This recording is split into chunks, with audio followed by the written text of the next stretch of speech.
Kamu sadari apa tidak? Harapanmu dibatasi oleh pengetahuanmu, pengalamanmu, lingkungan hidupmu, dan kemampuanmu.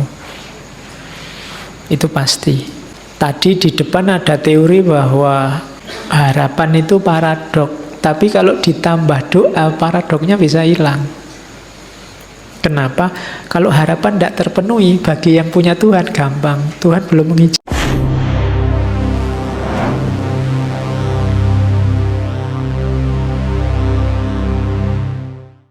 Assalamualaikum warahmatullahi wabarakatuh.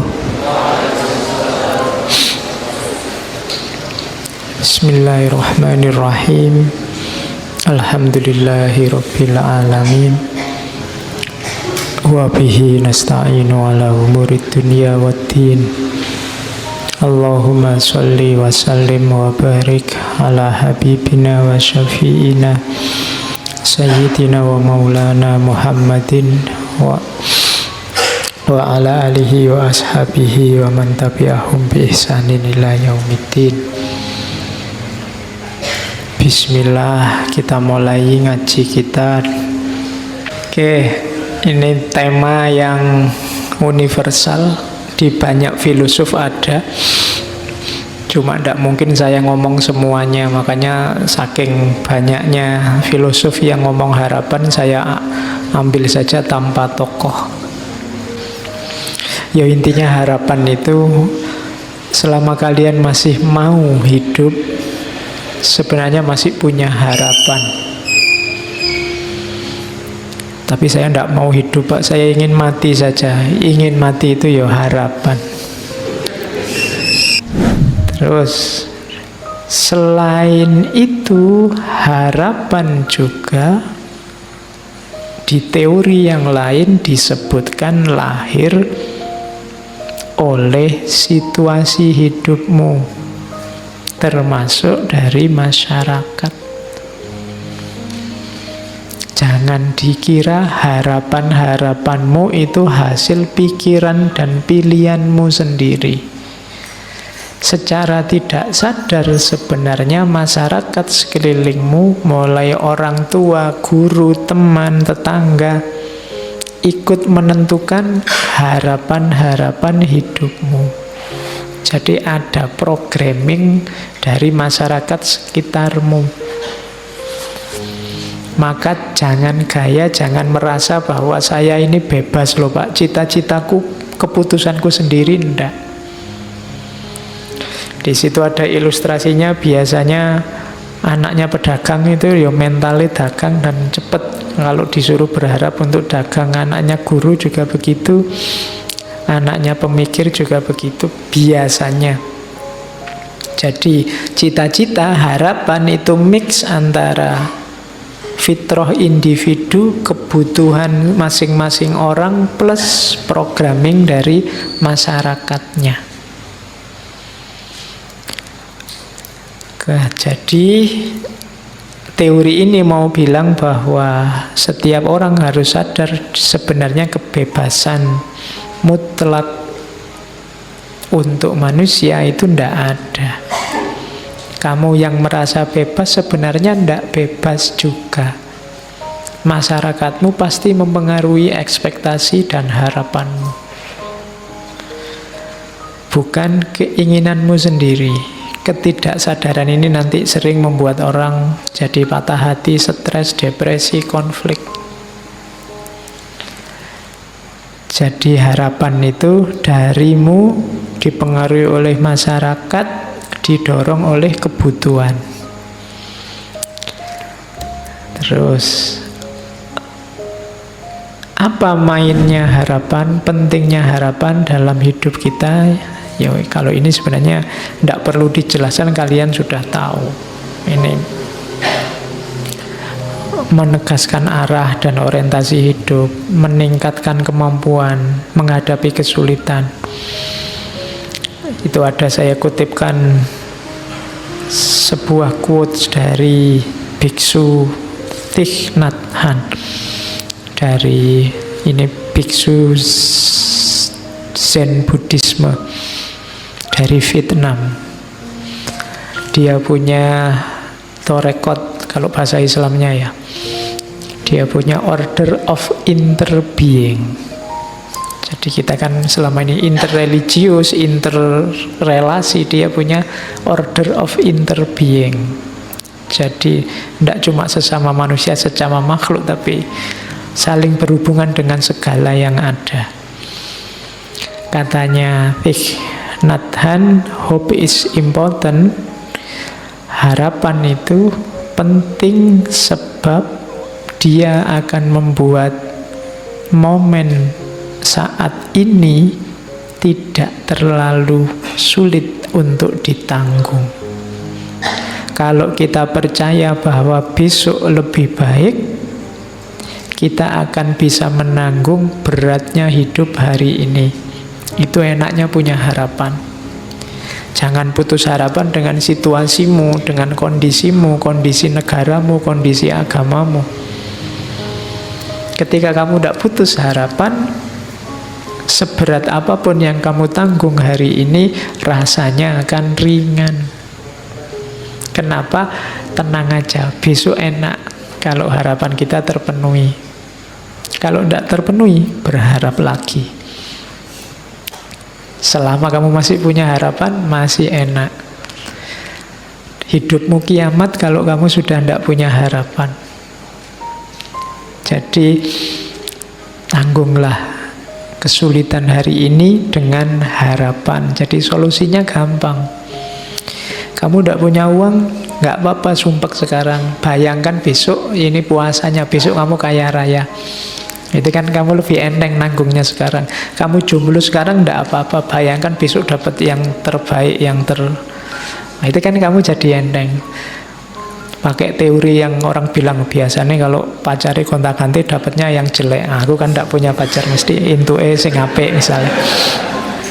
Jadi berharap tidak membuatmu jatuh. Tidak ada yang bisa mengalahkanmu selama kamu masih punya harapan. Kok kamu kuliahmu tidak lulus-lulus? Tidak apa-apa, saya masih berharap tidak ter-DO. Kok kamu ter-DO? Tidak apa-apa, saya masih berharap masa depanku bagus karena ijazah dan gelar itu tidak segalanya. Kan gitu. Kok iya. Kok kamu susah di karirmu karena tidak punya ijazah, nggak punya, tidak apa-apa. Karir itu kan cuma satu aspek dalam hidup, masih banyak aspek yang lain. Loh kan itu enak. Selama kamu masih punya harapan, masih punya jangkauan ke depan yang kamu impikan, kan tidak masalah. Kamu mau kerja apa, ijazah tidak punya, keterampilan tidak punya, ya gampang nyari istri yang kaya aja misalnya. Masih ada harapan. Oke, terus jadi perannya kunci harapan itu. Itu yang terakhir ada quotes dari Henry Nouwen. Henry Nouwen itu pastor Katolik dari Belanda. All great spiritual leaders in history were people of hope. Semua tokoh pemimpin spiritual dalam sejarah adalah figur-figur penuh harapan. Tidak ada tokoh spiritual yang putus asa. Ibrahim, Abraham, Moses, Musa, nabi-nabi tidak ada yang putus asa. Ruth itu neneknya, kalau itu sebenarnya tokoh dari Bible, tokoh perempuan, neneknya Nabi Daud, yang nanti ada silsilah juga sama Yesus. Maria, Yesus, Rumi, Gandhi, Dorothy Day, semuanya menjanjikan. Orang-orang yang penuh harapan. Live with a promise in their heart. Mereka meyakini suksesnya di masa depan, janji-janji di masa depan. Itulah yang membimbing mereka menuju masa depan. Jadi masa depan itu penting, maka hidupkanlah dengan harapan. Terus, nah, cuma ini tadi kan yang positif-positif.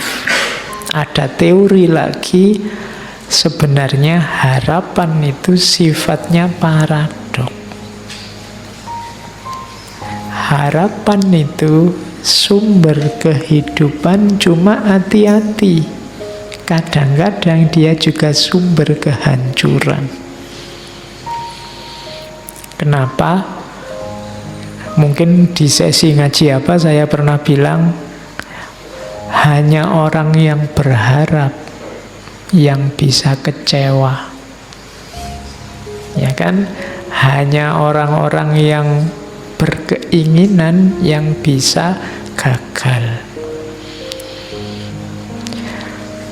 Jadi itu paradoksnya harapan. Jadi paradok itu sifat yang bertentangan, makanya kamu mengelolanya harus hati-hati. Harapan bisa membawamu pada kebahagiaan, tapi bisa juga sebaliknya menghancurkanmu. Kalau kamu tidak hati-hati merancang harapan. Jadi jangan sampai senjata yang sakti yang namanya harapan itu berbalik membunuh dirimu sendiri karena kamu tidak pintar mengelolanya. Itulah sifat paradoksnya harapan. Kalau kamu tadi tidak bercita-cita kumlot, tidak kumlot itu kan tidak masalah. Tapi ketika kamu bercita-cita kumlot, tidak kumlot jadi sumber kekecewaanmu. Kalau cita-citamu, harapanmu hanya lulus saja, kumlot tidak penting. IP berapapun tidak masalah, yang penting lulus. Kenapa? Cita-citamu hanya lulus saja. Tapi kalau cita-citamu IP, cita-citamu kumlot, lulus saja itu menghancurkanmu. Kalau kamu tidak bercita-cita punya pasangan, mbok jomblo sampai umur 40 tidak masalah. Tapi kalau orientasi hidupmu pasangan, pacar, dan yang sejenis itu, mbok sekarang kamu jomblo juga gelisah, susah, sumpek. Kenapa? Karena kamu target di situ, kamu berharap di situ. Ah, itu paradok harapan namanya. Dia bisa menghidupkanmu, tapi dia juga bisa membunuhmu. Kalau kamu tidak hati-hati. Maka aturlah harapan-harapan hidupmu secara masuk akal, secara cerdas. Rancang harapanmu paling tidak di 4 ciri.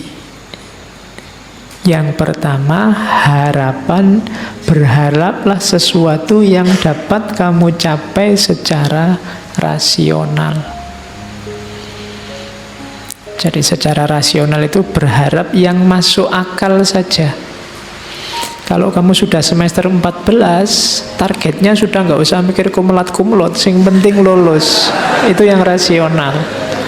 Nah ya, kalau enggak nanti hancur hidupmu, gitu loh. Jadi berharaplah yang rasional-rasional saja, yang terjangkau. Yang kedua, yang dapat kamu kontrol. Pancanglah harapan-harapan yang bisa kamu kendalikan, kamu tempuh. Itu loh, misalnya kamu sadar bahwa suaraku itu jelek kok Pak, tapi saya cita-citanya penyanyi. Nah, itu kan agak berat perjuanganmu kalau sampai ke sana. Jadi salah kamu mungkin milih harapannya. Kalau pencipta lagu tidak apa-apa, kalau penyanyi susah karena hubungannya sama suara. Nah itu harapan yang tidak bisa kamu kontrol, itu agak susah. Misalnya kayak saya tingginya paling 150-an. Saya ingin cita-citanya jadi foto model yang tingginya minimal 180. Itu kan nggak masuk. Jadi yang bisa kamu kontrol. Jangan berharap yang tidak bisa kamu kontrol, karena kalau tidak, harapan akan membunuhmu. Terus berharaplah yang menurutmu penting. Kalau ini benar bunuh diri, kalau kamu tidak penting kok kamu harapkan. Ya, wong kamu tidak minat kok kamu masuk ke situ.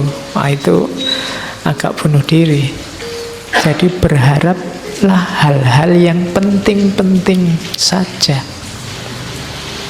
yang cocok sama passionmu. Jangan berharap yang bukan dirimu, karena kamu akan kesulitan mewujudkannya dan akibatnya kamu kecewa. Yang penting menurutmu apa? Bukan yang penting menurut orang lain. Karena kalau tidak nanti kamu kesulitan mewujudkannya. Setiap orang punya gaya dan model sendiri-sendiri. Yang keempat, ini juga penting. Kalau tadi kan penting menurutmu. Berharaplah sesuatu yang bisa diterima oleh masyarakatmu dan cocok dengan nilai-nilai yang ada di tengah masyarakat, nilai-nilai moralnya. Ini menentukan juga, karena kalau targetmu ternyata tidak cocok dengan masyarakatmu, kamu bisa kesulitan juga. Nanti harapanmu bisa membunuhmu. Ya macam-macam tidak cocok itu. Mungkin tidak cocok sama kultur sana, mungkin tidak cocok sama nilai-nilai yang ada di sana. Ya contohnya gampang lah, misalnya yang cocok sama masyarakat di kos-kosanmu, misalnya masyarakat sana menghendaki kamu kalau apel paling malam sampai jam 10 misalnya. Nah itu ya kamu jangan berharap lebih. Saya ingin ijtihad berlawanan dengan masyarakat, pokoknya apel itu ya paling tidak jam 12 lah, jam 10 belum dapat apa-apa. Misalnya, oh itu kamu akan kesulitan benar. Mungkin kamu punya argumen, punya dasar, punya dalil. Lo gimana Pak, saya sholat isya-nya sekarang selesainya paling jam 8. Nanti kos saya sama tempat apelnya jauh, bisa sampai jam 9. Kalau jam 10 harus pulang, belum ngapa-ngapain, kita baru say hello misalnya. Nah itu kan argumenmu. Tapi masyarakatmu tidak bisa. Kamu kasih argumen itu, mereka punya tata nilai sendiri. Nah, harapanmu kalau tabrakan dengan maunya masyarakat, kamu akan susah juga. Hasilnya kesengsaraan juga. Maka rancanglah harapanmu di 4 ciri ini. Rasional, bisa kamu kontrol. Yang penting-penting, yang penting-penting ini juga menurut saya harus digarisbawahi. Tidak harus segala hal kamu patok harapan. Yang tidak penting-penting tidak masalah. Ada kan hal-hal kecil yang tidak tercapai juga tidak masalah, tidak apa-apa. Wong itu tidak penting meskipun kamu berharap. Kayak kamu kayak kamu main game HP itu kan asik. Kamu berharap menang, tapi kok ya kalah terus, ya tidak apa-apa. Wong cuma game aja loh. Kenapa? Tidak penting. Kamu tidak harus sedih, nggak harus marah, nggak harus nendang-nendang pintu karena kalah game. Oh, tidak apa-apa, wong cuma permainan. Itu namanya kamu ngerti prioritas.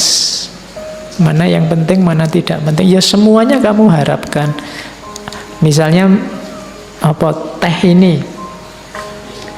Ini kan kamu berharap teh ini segarnya luar biasa. Begitu diminum misalnya.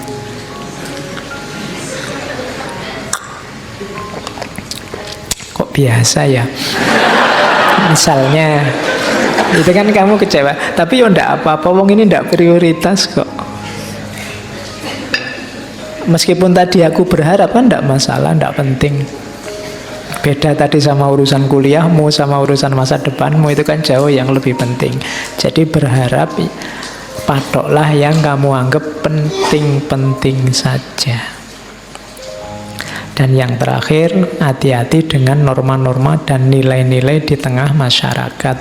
Karena masyarakat itu juga harus jadi pertimbanganmu. Mereka punya logika sendiri, mereka punya standar sendiri. Oke, terus kalau ini membangun harapan atau membangun kembali harapan.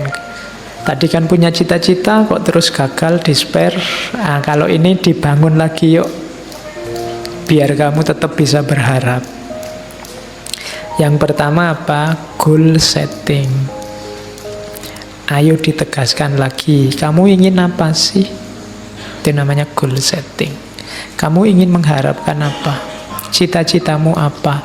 Yang semula sudah mulai buram, sudah mulai blur karena kamu tidak yakin, sekarang ayo digarisbawahi lagi, ditegaskan lagi. Setelah itu, identify viable pathways. Kira-kira ayo diidentifikasi, kamu bisa nyampe tujuan itu lewat jalan apa? Diidentifikasi dulu jalannya. Terus biar semangat, creating future memories of success. Bayangkan kalau nanti kamu sukses, kebahagiaan apa, kenikmatan apa yang akan kamu alami. Jadi creating future memories of success. Bayangkan, bikin gambaran-gambaran. Enaknya kalau kamu lulus cepat, itu segera kamu bisa kuliah lebih tinggi, segera kamu bisa macam-macam nyari kerjaan, segera kamu bisa. Nah itu bayangan tentang kesuksesan hidupkan. Jadi kalau kamu targetmu jelas, jalan yang kamu tempuh jelas, dan kamu berminat karena betapa bahagianya kalau ini sukses, saat itu juga akan lahir namanya harapan. Kalau jalannya ndak ada, namanya bukan harapan tapi angan-angan kayak tadi. Kalau goalnya ndak ada, ya namanya bukan harapan, wong ndak ada tujuannya kamu mau kemana. Kalau angan-angan, bayangan kesuksesannya ndak ada, kamu ndak akan bersemangat untuk mencapai harapan. Jadi membangun harapan itu urut mulai target, jalannya, kebahagiaan yang kamu raih. Setelah ini kamu boleh, mumpung ini masih awal tahun 2019 ini, harapanku apa saja. Nggak usah banyak-banyak, karena biasanya kalau lagi semangat nulis harapannya, tahun ini target saya 20 Pak, itu terlalu banyak. 2, 3, 4, 5 yang agak besar-besar, yang penting-penting saja ditulis. Nggak usah yang nggak penting. Nggak usah nulis, saya target saya Pak, setiap kali makan di warung itu harus, kalau kemarin sekali makan 10.000, mulai tahun ini minimal 12.000, misalnya. Nggak usah ditulis. Seandainya memang itu targetmu, nggak penting. Target yang penting-penting daftarin, nggak usah terlalu banyak. Plus jalannya, yang berat mungkin kamu harus merancang jalannya.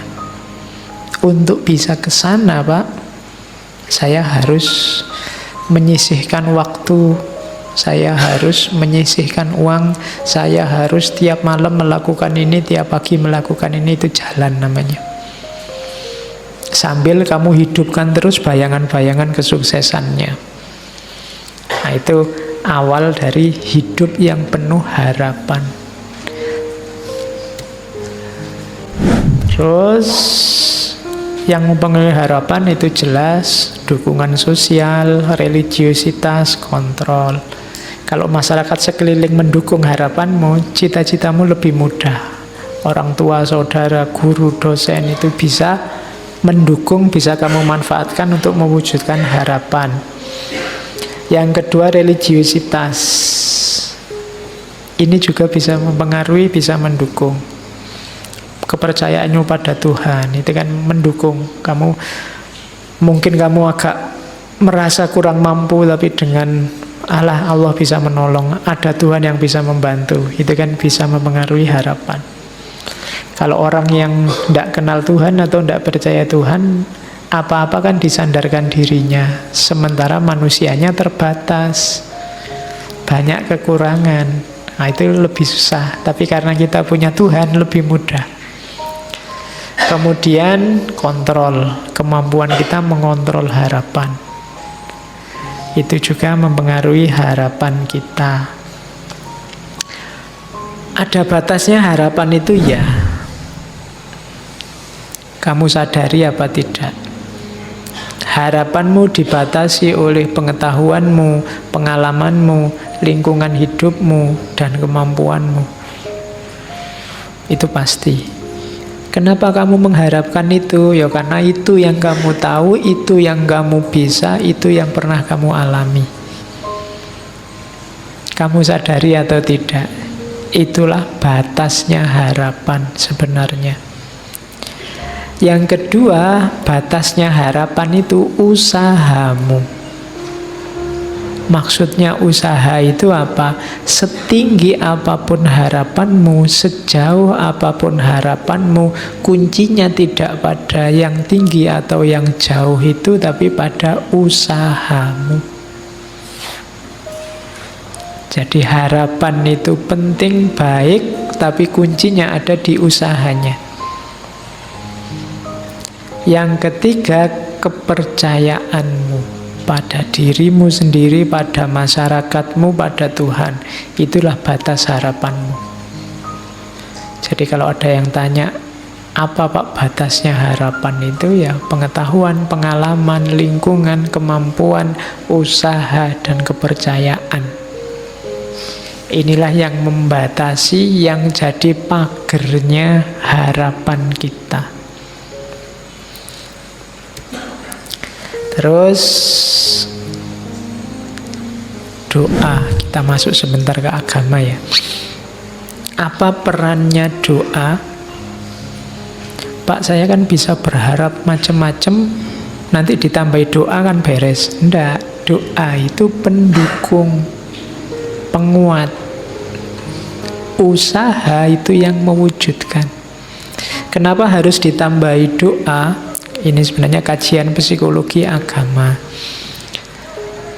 Karena manusia itu punya ciri terbatas. Kemampuan pengetahuannya terbatas, kemampuan pengalamannya terbatas, kemampuan dirinya terbatas. Yang kedua, manusia itu labil. Katanya A, besok itu. Kalau ditanya siapa favoritmu, saya favorit yang itu loh Pak. Nanti besok ganti itu, oh ganti Pak, saya favoritnya yang itu. Jadi idolamu kan terus macam-macam jadi banyak. Kita ini sering labil, berubah-ubah terus. Orang mau apa, maunya kamu ke sana. Sekarang kemarin kamu cita-citamu jadi guru, dosen. Sekarang IT-nya canggih, oh saya ingin jadi YouTuber Pak sekarang Pak. Terus IT-nya, itu kan labil, berubah-ubah terus. Itu manusia. Jadi dia terbatas, lemah, labil, kemudian langka itu dia berhadapan dengan kematian. Dia tidak ada terus. Dan ini hubungannya nanti sama Tuhan. Makanya orang perlu berdoa. Manusia tidak bisa ngontrol perbuatannya sampai akhir.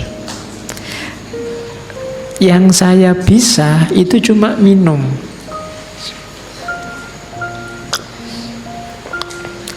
Tapi hilang atau tidak rasa haus itu aku tidak kuasa. Aku hanya pasrah pada mekanisme tubuhku yang itu ya kontrolnya langsung sama Allah. Kalau Allah ngasih rasa puas, lega lah aku dan tidak pengen minum lagi. Makanya ada orang sudah minum banyak masih haus. Karena itu yang nanti oleh Ghazali diadopsi jadi konsep teologinya bahwa sebab akibat itu tidak ada. Yang ada sekuen-sekuen peristiwa yang penentunya Allah. Jadi doa itu adanya di situ. Ternyata kita tidak kuasa 100% atas usaha kita. Maka kita perlu berdoa, minta pada yang maha kuasa. Gunanya dua, selain minta mengabulkan keinginan kita, juga sebagai sandaran atas kelemahan kita. Tadi di depan ada teori bahwa harapan itu paradok. Tapi kalau ditambah doa, paradoknya bisa hilang. Kenapa? Kalau harapan tidak terpenuhi, bagi yang punya Tuhan gampang. Tuhan belum mengizinkan. Kamu bisa bersandar ke sana. kita menginginkan, tapi kalau Allah punya keinginan yang berbeda, yang terwujud pasti keinginannya Allah juga. Kalau yang beragama punya sandaran. Jadi bisa mengatasi tadi paradok harapan. Jadi harapan hubungannya sama usaha plus doa. Itu makanya Allah itu sangat sayang pada kita. Bahkan untuk berdoa pun kita dikasih momen minimal sehari 5 kali. Dan boleh kamu tambah sebanyak apapun kamu mau untuk bertemu dan meminta. Bahkan Allah yang merintahmu untuk berdoa. Kan harusnya kamu yang berinisiatif berdoa. Tapi ud'uni astajib lakum, berdoalah pasti tak jawab. Nah itu kan yang maha kuasa yang mengundangmu untuk berdoa. Karena Allah ngerti benar situasi konkret kehidupan kita, yang tanpa dia kita tidak ada apa-apanya.